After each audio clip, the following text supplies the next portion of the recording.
Actually, when the cop pulled up after I was in the ambulance and everything, she was like, man, you was reported as a dead body. You know, they were like, people thought you were dead. I was reported as a dead body. What's up, everybody? It's your boy Q. You know who, and I am back with another video. Whoa, man, I'm about to flow. It's your boy Q, about to tell my life story. I done came down, dropping buckets like Robert Horry from the Chicago Bulls. Man, I'm about to spool. It's your boy Q, man. Catch me in the fuel, coming down Reckless. Yes, I live in Texas. Rap my life story for y'all, man. Nothing can contest this. Yeah. I'm just messing with y'all. What's up, everybody? It's your boy Q. You know, like I said, I'm back, man, with another video. Whoa, I'm not about to flow. I don't know what I'm doing right now, man. Anyway, cut.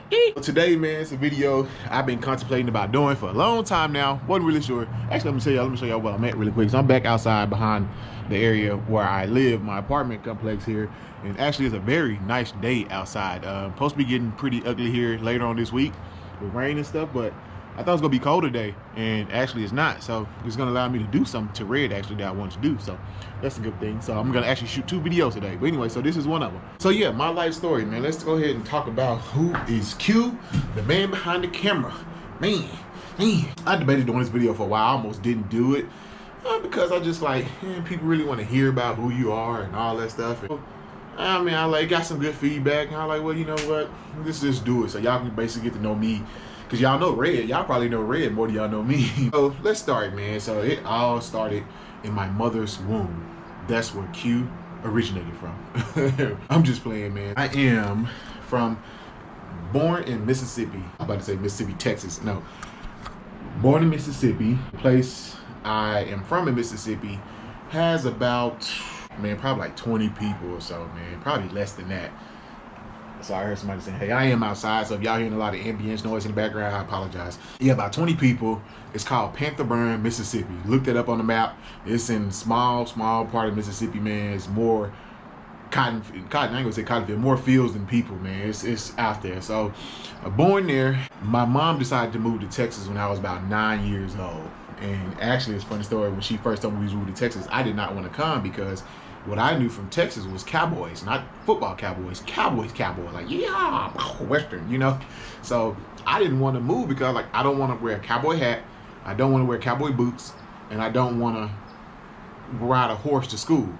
And it's funny now looking at that now, me today being Q at 32, I do want a cowboy hat and I do want some cowboy boots. So anyway, it's just funny to go back and look at your life.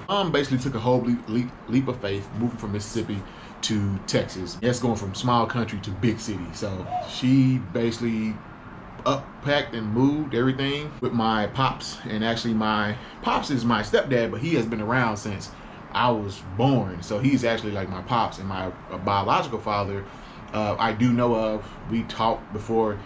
We actually talking a little more now in like the last few months. It's crazy. We haven't really talked at all. And he now been like, you know, messaging me on Facebook and stuff. But before then, like, we really didn't have a relationship. So my stepdad is my pops. He's been around since there. So they moved to Texas and basically started a whole new life, like big time leap of faith. So shout out to my mom, because that's something scary when you move and take a whole leap of faith. Now we have friends here that moved here before she did, the family. You know, she definitely had a support system when she moved out here, people who helped her and all that. But so yeah, she moved us to Texas. So I am proud of my mom. She now we came out here, didn't have an apartment or nothing. I think we lived with I think one of my aunties or friends or something, or one of her friends, can't remember.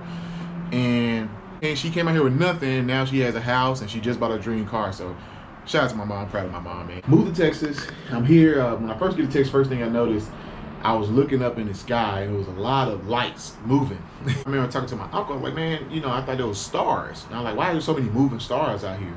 He's like, man, those are not stars, those are airplanes. So I had seen the airplane before. I just didn't know there was so many in the city that would come and go all the time. So I thought it was like a shooting star, but I was like, there's a lot of shooting stars out here, but they were airplanes. So that just shows you where I come from in Mississippi, like country, man. So anyway, and I'm like 9 years old, so I'm not too old. But anyway, just growing up, like I said, once we moved out here, my mom, I mean, definitely not like rich or anything for sure. I mean, be honest with you, I'm just being honest. We paycheck to paycheck family back then, you know. There was hard times for sure that we went through. And there was one particular story that sticks out in my head. I think one day we needed food. We barely had any food, so I heard my pops, I think we had like $20, $30 for like some groceries, man. So we walked over to the grocery store, which was across the street. And so with that $20, $30, of course, you got to buy bread. You need some cold cuts, which is like bologna and stuff, and like some rice and chicken. Those are the essentials, man. You can make it for a while off that stuff, just so y'all know. That's it. That's all we had. And so we was on the way back, walking to the apartment, and I ran across $100 bill on the ground, y'all. So I picked it up. So Mom, like, Mom, you know, it's a $100 bill. She was like, where you get that from? You know, like, it was just here on the ground. We was walking across the parking lot. So anyway, do I think that was an accident? No.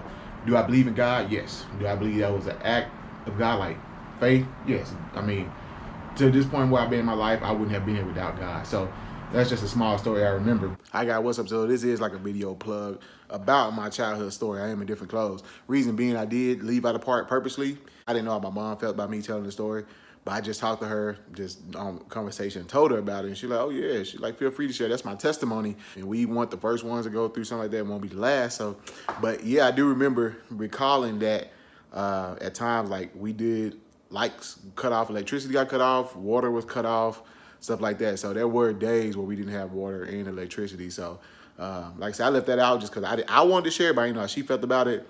But she said, no, please go ahead and share it. So yeah, man, during childhood, like I said, things got rough, and everybody goes through tough times, like I said. So just wanted to share that part as well. So let's go ahead and continue with the video. That was pretty much my childhood for the most part. After that, you know, I went through middle school, played football, got all the way up through high school, played football, captain, all that. Everything's, you know, fine in high school. Good student, 3.3, 3.2 GPA. After that, got offered a scholarship to the University of Louisiana at Lafayette. The Raging Cajuns, man, give them hell you will. And I played defensive tackle there for 5 years. And I'm a full scholarship, so I did get my education for free, but it wasn't for free because they said I basically had to put in the work for that scholarship. I mean, I'm talking about summertime, instead of going, hanging out all night with your friends after summer break, you're up 4 or 5 o'clock in the morning lifting weights. You know what I'm saying? You're out in the heat doing 2-a-day practicing, you know. There's a whole bunch of watts over here lately. Practicing, you know, studying late. You know, it's a lot. So anyway, so it wasn't free, it was earned. So went to school. After college is when things kind of got a little gray for me because, you know, of course, everybody has aspirations to go to the NFL. You play college football, or you want to. I identified myself with football because I played for 15 years of my life. After I finished college, I played 2 years of arena football, and after that, I was done. You know, I was like, hey, this is it. So that's when I kind of fell in the gray area. I didn't know what I wanted to do. Moved back to Dallas, and after I moved back to Dallas, working this job, didn't care for it. One of my college teammates, my man Lanier, was coaching at a university, D1 University. He said, hey, I got a new job at another university. So that means the coach behind him will move to his spot, so there's gonna be an entry-level spot open. So I said, okay, cool, I'll be there. So I had an Impala at that time, and basically Impala had like 190,000 miles on me. It was my first car. So I get down there, start working. Next thing you know, my car just dies, man. It just won't start, nothing. Took it to the dealership, they time my fuel pump, all this crazy nonsense, right? The car wouldn't start, so it was sitting at where I was living with another coach. So I like, you know what, I'm just gonna sell it. It's been sitting for months. Someone broke into the car, sold my radio system. I didn't know this because I just let it sitting there. Guy comes in it. I sold on Craigslist. Guy comes. He literally like said, put his hand in there, fixed the battery. He said the battery terminal was loose. Drove it off. Hurt my feelings. Anyway, so like I said, I'm living with another coach at this time who opened his home up to me because, you know, let me get a few checks, get on my feet, all that type of stuff. Well, it was an entry-level position, so didn't really make that much money to start with. And also at the time it was a relationship, so that individual was back here in Dallas, so we was paying for an apartment in Dallas, and I was trying to pay for an apartment where I was at this university. So basically, they said couldn't afford it. After 6 months, the guy was like, hey man, you know, it's all good. He was like, you go get a place. I couldn't basically afford a place on that salary. We paid basically two rents. One day I came back to Dallas, and on my way back to Houston, I don't know what I was thinking. I was just like, oh, I don't know where I'm gonna sleep. But I had the key to the weight room. And so I was catching a mega bus from Dallas to the other place back and forth because I didn't have a car. It was $1 at that time. Sorry, it's a wasp flying by. Get back to where I was coaching at the time at like 12 a.m. at night. Didn't know where to go. I was like, where am I gonna sleep? So I had the key to the weight room. I had a taxi bring me back to the weight room, and I slept in the weight room the first night, guys. Literally, head back in a chair with my feet up on the desk, trying to sleep. Worst sleep of my life. And it just turned from 1 day to 2 nights to 3 nights to 4 nights. And eventually it turned into 6 months, guys. I was sleeping in a weight room for 6 months. And what I mean by that, I mean, I literally, so it was, yeah, 6 months sleeping in the weight room. I eventually got like an air mattress and stuff like that. It was funny when I first was doing it, I was a little embarrassed. I used to try to work late to make, like, act like I'm cleaning up something. And so nobody asked like, what you doing? Like, oh, I'm just here working late. You know, I'm be out here in a second. Really, I'm about to sleep here for the night, you know? But eventually I think people started to find out anyway. But it's all good. But yeah, during that time, man, I was sleeping in the weight room. I didn't have a car, so I would ride the bicycles that some of the coaches had to the store, get groceries. After I would get my groceries, I'd ride the bike back, put them in the mini fridge. I had a mini fridge there and things like that. But it didn't seem bad because even doing all that, I still had like TV, I had a roof on my head, I had a place to sleep, I could wash my clothes, I could shower because it was a full facility. Everything was there. I would basically just blow up my air mattress inside the coach's office, where our office was, and then I would just close the door, you know, and then I always was the first one to work, you know what I'm saying, because I was there all the time. I do remember one time when I ordered fast food, they didn't deliver to the school, the campus, the university where I was at. So I used to order food to the university police station, ride a bike over there, wait for my takeout order, and then ride it back. So that's how I got around, man. It sounds bad, sounds crazy. It was a very humbling experience living in a weight room for 6 months. But yeah, I mean, I definitely don't regret that, and made me a stronger individual. Okay, so after that, I was at that university for almost a year. I decided, hey, it's time to go back home. It was putting a strain on my relationship at the time. I actually did get an offer from my old strength coach when I was in college to come to a university in New Orleans to be the strength coach of swimming and essentially football. I turned it down, and honestly, guys, I don't have too many regrets in my life, but I only have 2, and that was one of them. I wonder how my life would have been different if I would have took the opportunity. But anyway, so I come back to Dallas. I was hoping to get into high school coaching. Don't have a car at this time. Don't really have a job. I was kind of doing summer conditioning because one of the coaches where I was at knew a coach here in Dallas. I was doing that, and so I didn't have a car, but I was saving a little bit of money because the person I was with at the time had a car, so I could still get around a little bit, but it was putting a strain because where I was coaching was north and they was going south for work. So I basically got a scooter, like a $250, $300 scooter, paid for that, and I was riding that scooter everywhere, man. I'm talking about summer, 110-degree heat, 115, winter, 30, 20 degree, I'm on my scooter riding, man. So, and that scooter broke down on me so many times. I got stranded so many times on that thing, on the side of the road, like 20 miles away from home. I mean, one time I ran out of gas and it was like 10 o'clock in the morning because the summer training session was in the morning. So no one could come pick me up. So I had to push that thing like a mile, man, just to go get gas. Just all types of crazy. Very humbling experience, but I made it happen, man. I was determined and I was just gonna find a way. And that's always been me. If I set my mind to something, I'm going to do it. I'm gonna find a way to do it.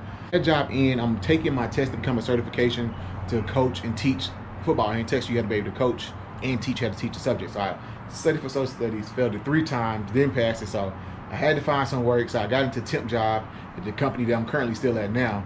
I was working temp job, still had my scooter.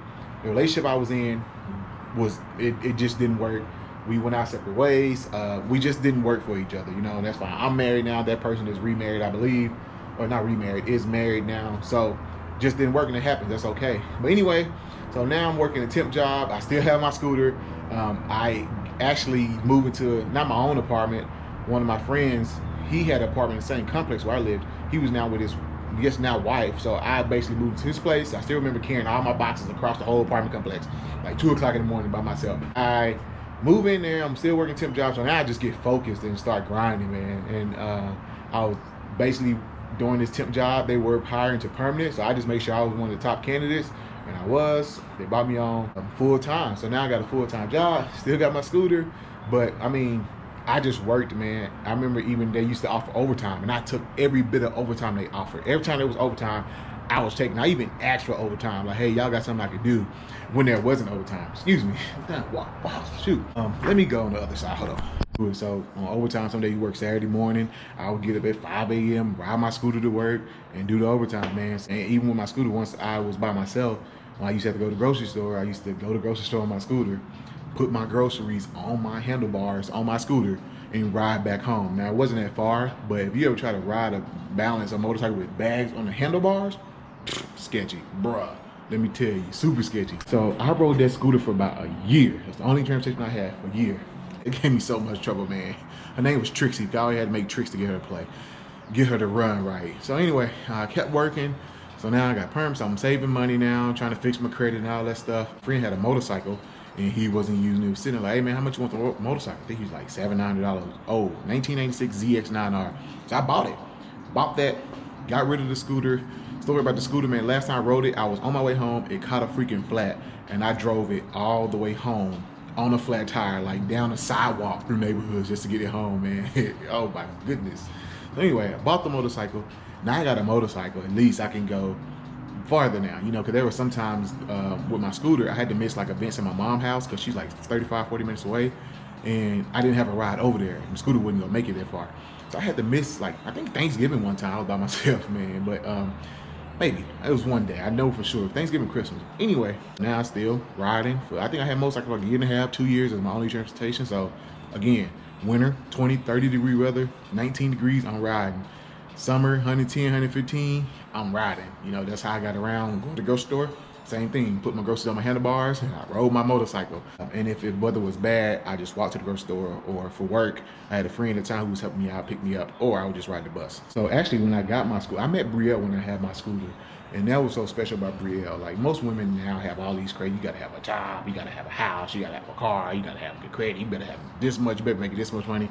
Brielle's the only woman that gave me a chance when I didn't have a car and only had my scooter. She was the only woman. So either my game was that strong, you know, or she just didn't care about that stuff, which says a lot about her character as a person and as a woman. And so that's why she got the ring. That's why I knew Brielle was the woman for me, because none of that stuff mattered to her. So she just wanted, if you're a good person, and that's, you know, and thankfully I was a good person. So anyway, at that time, now I'm still working, moving up, and finally I'm moving up within the company. I'm, you know, making more money now. So I finally was able to save enough money to put down my deposit for my first car, which was a Nissan Maxima 2009. It was fully loaded, push to start, leather seats, sunroof, just loaded, man. Pretty peanut. It was burgundy red, just like red actually, with peanut butter guts.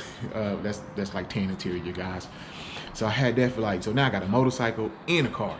I'm like, man, I can, you know, I'm working, things are working out, going well for me. So literally I lost all that in like a year. So I got into a motorcycle accident. Basically my bike malfunctioned while I was riding. I went tumbling down the interstate, bam, hit my head, tore through my gear. I had road rash here, all on my arm, just road rashed. Now my bike is totaled, and I mean, that's what it is. But actually, when the cop pulled up after I was in the ambulance and everything, she was like, man, you was reported as a dead body. You know, they were like, people thought you were dead. I was reported as a dead body. So if I didn't have my helmet, my gear, I probably wouldn't be here talking to y'all today. So if you're riding, make sure you're wearing your gear, man, full gear. It happened like early February. Literally, guys, 2 weeks later, I'm on my way home in my car, because I don't have a motorcycle now, and traffic comes to a stop. Two cars behind me did not. Boom, 4-car pile up, smashed the whole back end of my car in the front end, because I hit the person in front of me. Car total. So now I have nothing. So I went from having a car and a motorcycle, and everything I was trying to work for. I'm not sure that was God's way of humbling me at that time. Like, hey, you need to humble yourself. I don't know, but lost it all. Luckily at the time, I was saving and got a little smart about money, and I was able to afford another down payment. No, I got blue, which was my 2010 Dodge Ram 1500. Had blue for about a year or so, and knew I wanted at that time to get a lifted truck. So I had her, and I was continuing to save, and yeah, and after a while, I just kept working, got into management, and just moved up the ladder, man, and now I was able to afford to get a lifted truck, and that's where Red comes in. So I know that was a very, very quick of my life type thing, because I didn't want to get too much, but yeah, you know, going from the thing about that whole work for decal on my truck, you haven't seen it, that resonated with me, because when I was in high school, you know, playing football and earning grades, I had to work for that. It didn't come. I had to study. I had to get up, go lift weights. I had to go run in the heat. You know, all that stuff you didn't want to do, but you had to do. So I got a scholarship. Yes, I got a chance to go to school for free, but I worked for it. When I got to university, and was, you know, able to play 5 years at a professional collegiate level, got to see a whole bunch of stuff and experience. Yes, I got to do that, but I had to work for it. I had to get up early in the morning once again. I mean, weights at 5 a.m. and your day goes always to study hall to 9 or 10 p.m. all to do it over again. Then you traveling on Friday, Saturday playing the game. You get back home, what, 10 o'clock, 11 o'clock, 11 p.m. Saturday night. Now you got to get up in the morning to go lift weights Sunday. So it was a constant thing. So again, I worked for it. Everything I had, I worked for. When I was living in the weight room and nowhere to stay, I made a way. But even though the situation may sound bad, I had a goal in my mind. I had a vision. I knew where I wanted to be, and I was there for the experience. But again, I worked my butt off to get what I had. Even though I didn't have that much, I still worked my butt off. And that afforded me to, now I can buy a scooter, you know, wasn't much, 250cc scooter, big guy like me on it. But again, I worked for that scooter. So now I'm riding the scooter, they got my vision in my mind where I want to be, and I'm slowly moving up through the company, and I'm saving, and I'm learning, and I'm educating myself. Now I can afford a motorcycle. So again, I worked for that motorcycle. Now I got a motorcycle for 2 years. I'm riding, that's all I got. Making things happen, still doing what I need to do to better myself. And next thing you know, now I'm able to afford my second car, but first big purchase for me, because 4 years ago, before I bought this car, I walked into a dealership and couldn't even get a $15,000 car. And that was with like $3,000 down payment, because I didn't have the education, my credit wasn't where it needed to be. I didn't know nothing about this. So again, I worked to learn and educate myself and build all that stuff. So again, I worked for it. And then after that, I was able to get a truck, and now I got red. So all that I'm saying, I worked for everything I had. So that's why that work for it sticker really hits home with me, because it ain't been an easy journey. And I don't want to sit here and say it was all me, because I believe, and I truly believe this, that you all got to have somebody in your corner who's pulling for you, who gave you the opportunity, who saw potential in you to give you a shot. And there was definitely those people in my lives. And during this time, all that time, stuff was happening, I definitely don't want to name someone, become lead people out. But if you was with me and know during that time what I went through and what I was at, I appreciate you. You know who you are, because if you know this story, you know who you are. So shout out to those people. So it definitely wasn't all me. I definitely had people in my corner, and the main person in my corner was God. You know, was in my corner at that time, because that accident very well could have killed me. You know, you always need people. Like, don't think you're doing everything by yourself. You always gonna need somebody to be in your corner. So yeah, man. I mean, for that, that's really it, and that's my story, man. It's like I said, looking back and looking at it, when I was in it, it seemed hard, it seemed long. So if you're going through some of that right now, man, one of my good friends told me this, Shantae. She told me, the dots don't ever connect when you look forward at your life. Like, looking forward to tomorrow, the dots not connecting. They only connect when you turn around and look back and see the stuff that you've been through. Usually mean you went through it for a purpose, and you don't get that lesson till later in life. You're like, oh, that's what that lesson was for. That's why I went through that. Now it makes sense. You know, for me, everything I went through, it definitely keeps me humble. It definitely puts me, that's what makes me, I think I'm very passionate about people and helping people. And that's most of my YouTube video. If you notice, it's all helpful information, because I just want to give back everything that I have learned and obtained. And so, yeah, man, I hate I ran through that so quick, but I didn't want to bore y'all with too much just talking. But yeah, that's my story. If you got any questions about it, go ahead, feel free to comment below. So anyway, guys, that's it. That's really me, my life in a nutshell. The thing about, you know, being where I am now, a lot of people look at me who didn't know me before everything I just told you all. They look at me and they just see, I mean, I'm not rich or anything, but I do say I've done well for myself so far. And people look at you now and see what you have. Like, they see the truck. I get, oh my God, how do you afford that truck? It looks so good. How do you afford this and that? And it's like, it's kind of hard taking that in, because like, you don't know what I've been through in my past to get where I am today. And so it's kind of, it's almost like, you kind of I get a little upset, but then you realize that it's like, I almost feel a little guilty because now I have this stuff, but I don't know, it's kind of weird. But it's just hard to take that in. Sometimes people are like, oh, how do you get this, how you got that? And it's just, so I share my story with anybody who asks me. If you ask me how I get this now, I will sit here and tell you this story over and over. So it's hard just that people see where you're at. They don't know where you came from. So that's the only thing. But I'm always happy to share this story, because hopefully it'll help motivate somebody else. Because if I can do it, coming from sleeping in the weight room to not riding bikes to get groceries and get to work, and then just having a scooter, man, in Dallas, and you know how big Texas is to get places. So if I can do that and sleep, anybody can do it. So I'm very willing to share that story, man. But hopefully it'll give y'all a little bit more insight about me, man, Q behind the camera, my past, my history, who I am. That's all I got. I'm pretty sure we'll learn more together as we grow and keep going. But just like that, man, I'll catch y'all on the next one, baby. Peace.